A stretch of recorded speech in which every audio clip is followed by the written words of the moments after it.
got some Miami Dolphins news to break down today because the Dolphins signed 12 players to future deals, which means they are going to be on this Dolphins roster all offseason long, heading into offseason workouts and training camp. We'll go through all 12 players and how they potentially could have an impact on this roster in the future, and if any of them actually have a chance of making this team come next summer. But we'll start with the first name, and I think the one that might be the most notable for you Dolphins fans is offensive tackle Ryan Hayes. And that name might sound familiar is because, well, he's been with the Dolphins before, and, well, he was an actual draft pick of Miami. If you remember Ryan, he was a 7th-round pick in 2023 out of the University of Michigan. He was a second-team All-Big Ten twice for the Wolverines, and he bounced around the Dolphins practice squad, off the practice squad, but he was officially re-signed to the Dolphins P squad on November 6th, and he actually was elevated for a couple of regular season games this year as well. So this is someone that Miami clearly has some sort of interest in long term. Is there any commitment or absolutely assurance that he is going to be someone that performs for this team? No, but he is someone that the GM and the front office clearly at least have some sort of liking to because they've been keeping him around for quite a while and, well, they drafted him.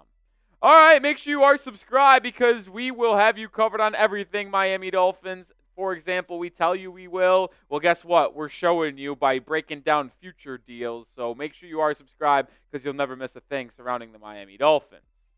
Next player, we'll stay on the offensive lineman department. Bayron Matos, the offensive lineman who has been with the Dolphins after being a UDFA in the 2024 draft. And I think this is a really cool story. And we've talked a lot about Matos over the past year, at least before the season, in the offseason, and in training camp, at OTAs, because he played college basketball. He's one of those guys that played college hoops and then is trying to transition into the National Football League. He played for South Florida. He was one of the International Pathway Program signees that doesn't count against the roster of Miami, and they're trying to convert him to an offensive lineman. He didn't really do a lot in the preseason, even though he was on the roster the entire time. He only played 17 snaps in the preseason, but it's a big-bodied guy. He's athletic. He can move his feet. You have to move your feet to play basketball. So this is someone that Miami clearly has at least some interest in terms of keeping him around, seeing if he can develop in the Dolphins organization system. And hey, maybe he is one of those guys you look back at in 5-6 years, you're like, holy shit, I can't believe the Dolphins actually stayed with it and got the results out of the former South Florida basketball player. All right, another offensive lineman, Chasen Hines, another guy who was with the Dolphins in the preseason, was with the Dolphins in terms of being on the practice squad almost all year long. Hines got a lot of PT and a lot of run in the preseason for Miami. So these three names all were with the Dolphins in the preseason, or were at least with them almost all season long on the practice squad. Three offensive linemen that Miami clearly wants to continue to keep developing in their system. And let me know, no lies, but I also don't want to be disrespectful to these guys. Do you remember any of these players from the preseason? I do, because I watched every snap and I have to cover the team, so I got to know who these guys are. But for the average fan at home, let me know, did you know who these three players were before I told you more about them? All right, the next person we'll talk about, Hayden Ruchi, my personal favorite on the list. We mentioned 12 signees. Well, this is my favorite one. And I think he's a sneaky guy to stick around long term and actually make the roster of Miami next year. If you had to put a gun to my head and say which one of these 12 future guys has the best chance of being on the Dolphins 53-man roster after cutdown day next August, it's Hayden Ruchi. He is a big-bodied tight end from Wisconsin, 6'5", 247, had 7 catches, 57 yards, and a touchdown in the preseason. But I like him more as a blocker, and I think he has the long-term potential to be an Alec Ingold replacement. And I said this in the preseason. I said this in the offseason prior to this past regular season. He is someone that I identified in the draft and the UDFA process as someone that makes a lot of sense to stick around with Miami long term. I think he's got the mobility to play that F-back kind of role that Alec Ingold plays currently. I think he can develop more as a blocker out of Wisconsin to maybe replace Julian Hill. We know Mike McDaniel likes to keep some tight ends around, especially some of them just to be blockers, like a Julian Hill, maybe even a Durham Smythe at times. I think Hayden Ruchi is someone that can really blossom in the system that Miami currently has with Mike McDaniel. Is it the best system? Well, no, but as long as Mike McDaniel is running the offense and calling the shots, I think Hayden Ruchi is someone that may stick around and find a larger role. We still got 8 more players to get to, but we are sponsored by Prize Picks, the #1 daily fantasy sports platform in North America. It's so easy to play. All you do is pick more or less on 2 or more player stat projections, and you can have a shot to win up to 1,000 times your cash. And with playoff time here, it's now or never. Don't miss out on the last few weeks of football action with Prize Picks, the best place to play.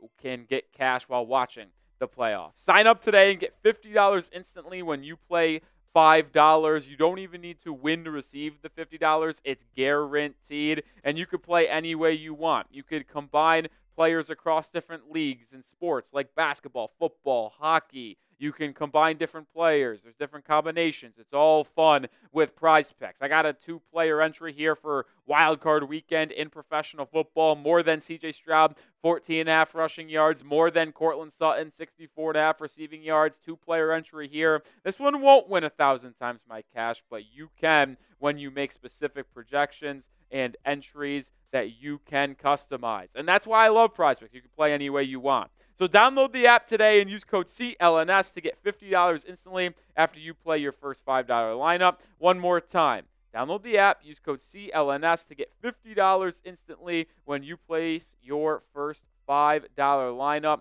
Link is in the description and comments of today's video. What time is it? It's Prize Picks. Run your game, folks.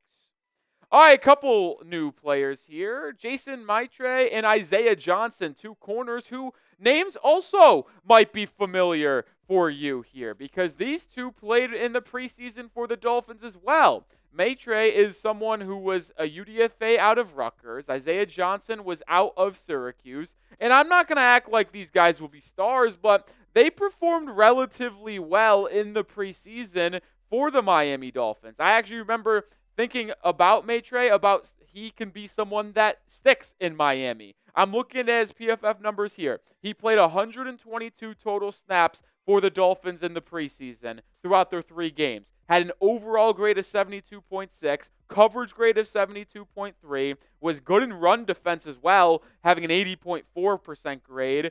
Gave up a completion percentage of 69%, no touchdowns allowed, no PBUs, only allowed 34 yards. I was a big fan of Maitre, and I think he is someone, once again, you're going to hear me say this word, might stick around some more. He was kind of signed to a 2-year deal. I don't know if that's a standard futures deal thing or not, but we've saw multiple reports on Jason. I think Isaiah Johnson kind of performed pretty well in the preseason as well. So these are 2 guys that the Dolphins clearly like, and I'm glad they're both here because I both like them and want them to stick around with the Miami Dolphins. All right, more 2 players here. Jordan Colbert, safety, and Tarik Black, the wide receiver. And I want to highlight one of these 2 guys, and that would be the wide receiver, Tarik Black, because he was actually signed to the Dolphins practice squad on October 23rd. So he's been with the team for at least half of the season. And I wanted to share this quote as well, because Tarik Black, former Michigan Wolverine, former Texas Longhorn, highly touted recruit in college, 26 years old, never done anything in the NFL. I asked one of our Texas fans about Tarik Black more in depth because I was like, I knew he's on the practice squad, but I never really thought much about him until now. And I was like, hey, what's your thoughts on Black? He goes, one of the worst players he's ever seen. He's maybe the only wide receiver in the world that can't catch a football.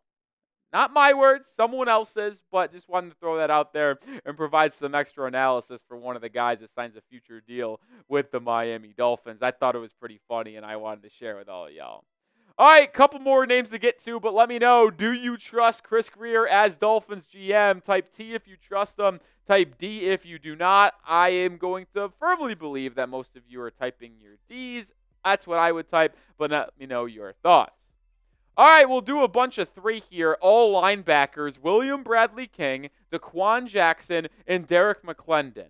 Quickly on Derrick McLendon, I don't really know who he is completely. He is one of the rare names on this list that I was unsure of. I didn't really remember him getting signed to the practice squad or anything like that. But Dequan Jackson, I remember signing him during the season, and I think it was October, early November. And William Bradley King is interesting to me because he was actually with the New England Patriots in the preseason of 2024. I think he is a interesting name to monitor because I think he could be a decent special teams guy. He's someone that might be able to find a role, find a avenue to make this Dolphins roster on special teams. We know Duke Riley has a big role on special teams and as a linebacker. Well, as his contract is kind of up, what do the Dolphins do there? Do they bring him back? Do they replace him? Maybe William Bradley King will be in the running for that in the preseason. Last name to talk about, Neil Farrell, the defensive tackle. Another name that should be a notable one to you guys at home. Neil Farrell was a elevation multiple times this year to the Dolphins active roster. He actually played. It's not like he was just activated and kind of sat on the sidelines like Robert Hayes did a couple times. He legitimately got PT for the Dolphins in a couple of games. Farrell, who's been on the practice squad, I expect him to be in the running to make this Dolphins 53-man roster when we're talking about cutdown day in late August. All right, I'll do it for today's show. We are going to bring you another video later today, and that is why you need to be subscribed because we're dropping nearly 2 videos every single day, still live on a weekly basis, and we'll have you covered on all of the latest Dolphins news and rumors. So make sure you hit that sub button and join us for a very eventful offseason down in the 305.